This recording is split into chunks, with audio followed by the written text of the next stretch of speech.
Sarah sifted through dusty boxes. Her grandmother's attic held a lifetime of memories. A worn leather case lay buried beneath antique hats and faded photographs. Inside, nestled in velvet, was a camera. Old, heavy, with a brass lens that glinted in the afternoon light. It was beautiful. A small envelope lay beneath it. Inside, a single photograph and a handwritten note. "Develop me." The photo developer's shop was nearly empty. The dim lighting cast long shadows across the room, giving it an eerie, almost haunted feel. The air was thick with the smell of chemicals and old photographs, a scent that seemed to cling to everything. Sarah handed the old photograph to the man behind the counter. Her hands trembled slightly as she did so, the weight of the past heavy in her grip. The photograph was worn and faded, edges frayed from years of handling. He squinted at it, then disappeared into the back room.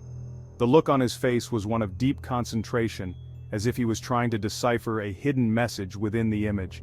Minutes stretched into an eternity. The ticking of the clock on the wall seemed to grow louder with each passing second, echoing in the silence of the shop. Finally he returned, his face etched with concern.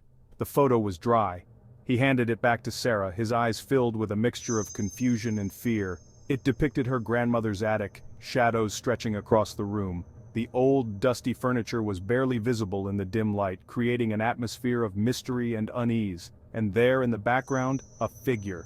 It was barely discernible at first, just a shadow among shadows, pale, gaunt, with eyes that seemed to burn through the image.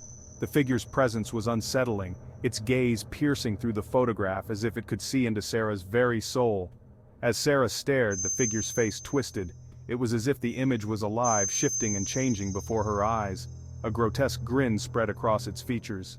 Sarah shuddered. The smile was unnatural, almost predatory, sending a chill down her spine. It was just a trick of the light, she told herself. Her rational mind struggled to make sense of what she was seeing, to find a logical explanation for the disturbing image. An old photo playing tricks on her. But deep down, a part of her knew that there was something more to it, something that defied explanation. That night, sleep wouldn't come. Sarah tossed and turned, the photo seared into her mind. A floorboard creaked outside her door. Then another. Footsteps. Slow, deliberate footsteps approaching her room.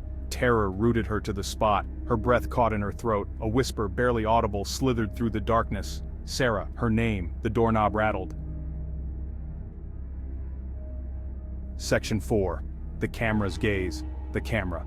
It lay on her nightstand, cold metal against her trembling hand.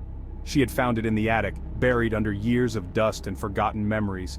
The lens seemed to pulse with an eerie light, almost as if it had a heartbeat of its own.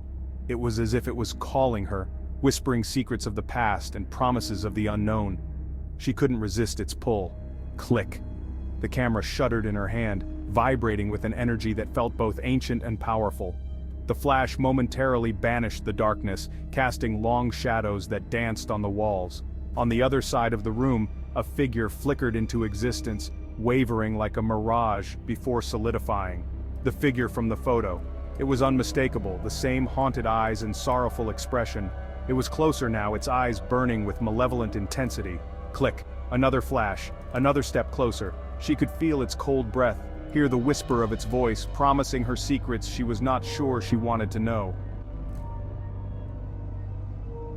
Section 5. Closing in. The camera clicked incessantly, each flash illuminating the room with a sickly light. The figure edged closer with every shot, its grin widening, its eyes burned with a terrifying light. Sarah watched in horror, unable to move, unable to scream.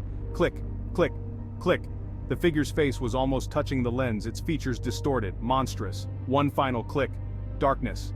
The battery died. The room was silent. The figure was gone. Section 6. The final frame. This is the chilling conclusion to a story that has haunted many. The police arrived to find Sarah huddled in a corner, her eyes wide with terror. She was trembling, unable to speak, her mind replaying the horrific events. The camera lay on the floor, still clicking uselessly. It was as if it had a mind of its own, capturing the unseen. Surrounding it, dozens of photos, each one more disturbing than the last, telling a story of its own. Each one showed the figure closer and closer until the final frame. The figure seemed to be reaching out, almost breaking through the photograph. The final frame was just darkness, an abyss that seemed to pull you in, leaving a sense of dread. The police gathered the photos, their faces grim. They had seen many things, but this was different. This was beyond their understanding. "What was it?" Sarah whispered, her voice barely audible, filled with fear and confusion. An officer shook his head. "We may never know," he said, his voice heavy with uncertainty. But as they left, one officer noticed something chilling, a detail that everyone else had missed. In the final photo, in the depths of the darkness, two eyes glowed with an evil light. It was as if the darkness itself was alive, watching them.